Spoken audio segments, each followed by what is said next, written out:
guys, it's Jason Bradley from BodyWorx Physio. I've just gotten back from a 500k charity bike ride and conference overseas. In the conference, I managed to fly down a set of stairs and got some rather good bruising on my back. So it gave me an idea for a video, which was, I get a lot of Facebook messages from people asking me, I've hurt my back overseas, how do I know, or on holidays or somewhere, how do I know when it's serious?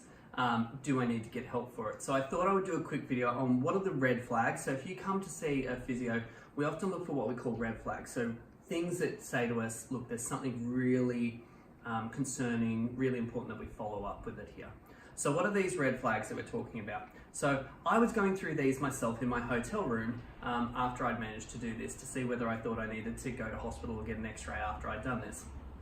So number one, where is the pain located? So generally speaking, if your pain is localized across your lower back area, just in that area, or as far down as the crease of your bottom, then it's most likely going to be a local joint and muscle issue, not related to discs or nerves. If it's running all the way down your leg, going into your groin, in the front, anywhere down into your foot, that's a sign that it's most likely something is affecting either the nerves in your back or your hip, and that's a sign that you may need to get help.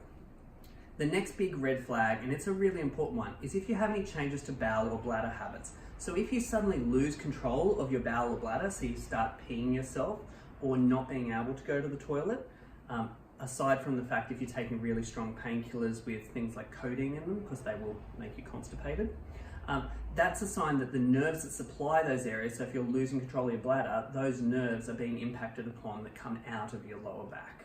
So that's something to have a look at as well.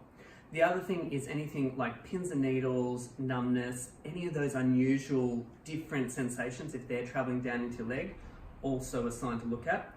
The other thing is with trauma. So in my case, because I fell and had an impact, so that could be if you fell off a bike or something, you have to watch out for then also if you've got any blood in your urine. So if you get any blood in your urine or feces, in your poo, make sure you also get that seen, because that's a sign of internal bleeding. The other thing that's a really easy thing to look at is just see what your range of motion is like. So can you touch your toes? Can you arch backwards? Can you lift your hips up? All nice and gently. So those are the main red flags that I would look at. So number one, where is the pain located? Is it local or going down the legs?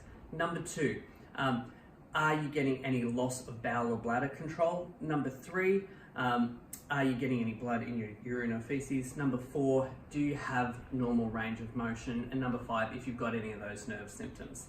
The other thing I would say is an extra one is if it's waking you up at night and you're not able to sleep, it's also a reason to get it checked. I would always say, make sure you see somebody about it at some point.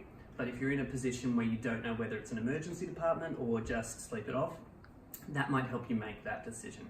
So thanks and have a great day. But just remember, if you do have any problems with your back, come in and see us at BodyWorx Physio and we'll be able to have a look at that for you. Have a good day.